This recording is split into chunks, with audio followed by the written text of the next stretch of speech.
You're here because you know something. What you know you can't explain, but you feel it. You felt it your entire life, that there's something wrong with the world. You don't know what it is, but it's there, like a splinter in your mind, driving you mad. It is this feeling that has brought you to me. Do you know what I'm talking about? It is. It is all around us. Even now, in this very room. You can see it when you look out your window or when you turn on your television. You can feel it when you go to work, when you go to church, when you pay your taxes. It is the world that has been pulled over your eyes to blind you from the truth. What truth? That you are a slave. Like everyone else, you were born into bondage, born into a prison that you cannot smell or taste or touch. A prison for your mind.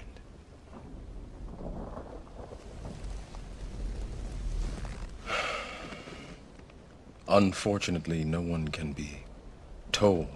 You have to see it for yourself.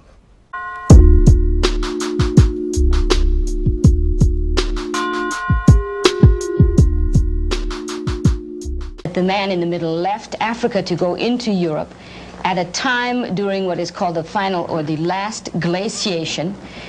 The climate in Europe was extremely cold. It was much colder than it is now. And during this period of some 20,000 years, he underwent the adaptation to become what we know as white men.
The significance of Nile Valley civilization is that it was that civilization that set a standard of performance untouched by the other civilizations of the world.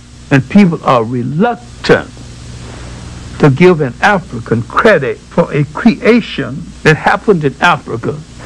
They also forget that the Nile Valley stretches 4,000 miles into the physical body of Africa, and that it was the world's first cultural highway.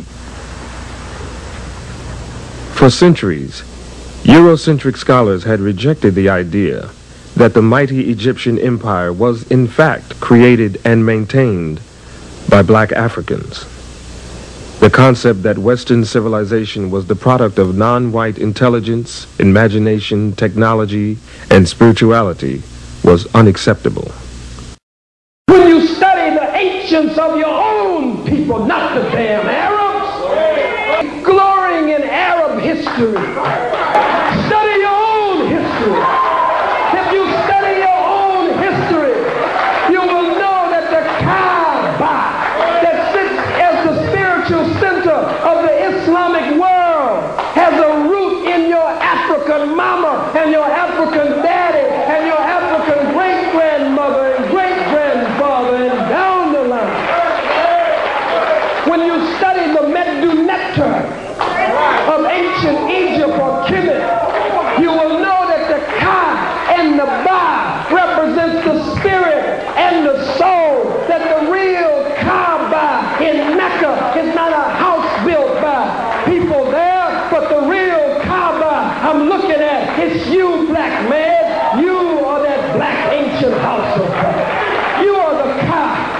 about. The white Christian, the white Jew, so-called, the white Muslim, when you all finish, you end in Amen, the name of the ancient God, the hidden one, the prime mover behind all things. Amen, Ra.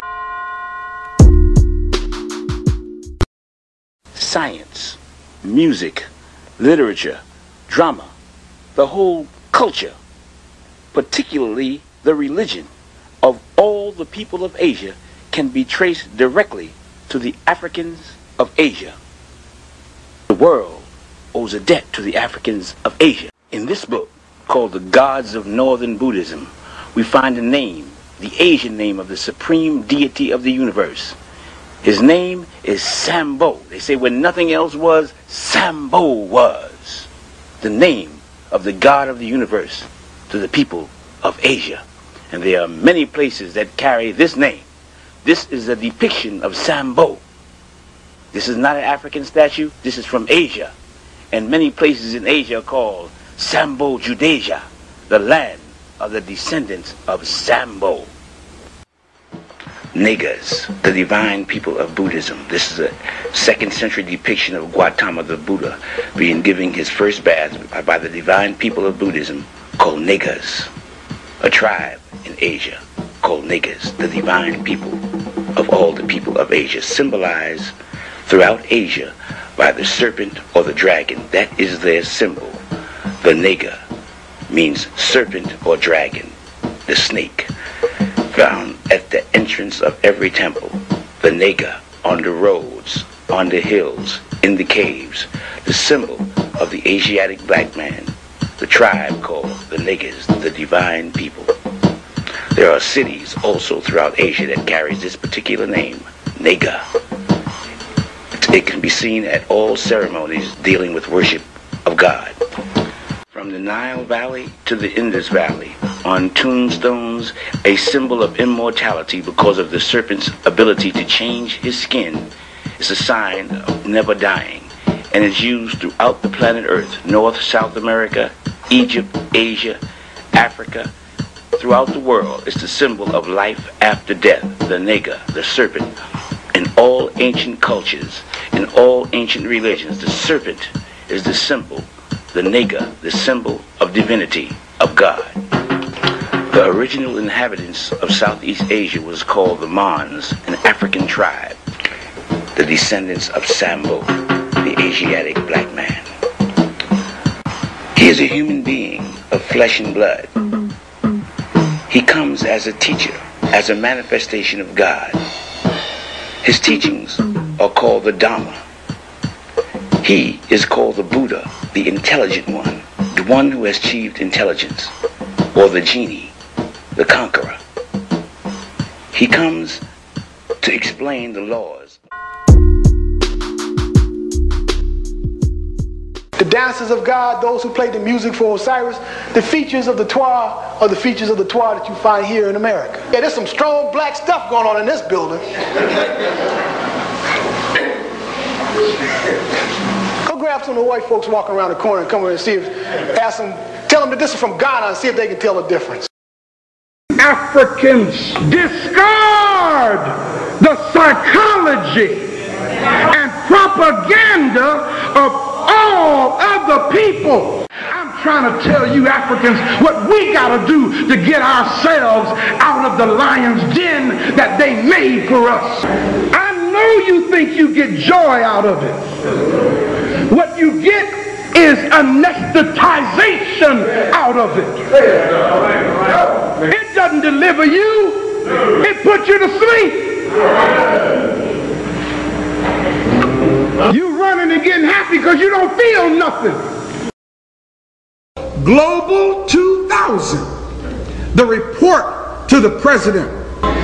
Their study said if we don't do something, there will be zero population growth for white folk. And in order to preserve the survival of the white race, lands which contain resources that the United States needs must be freed of its population.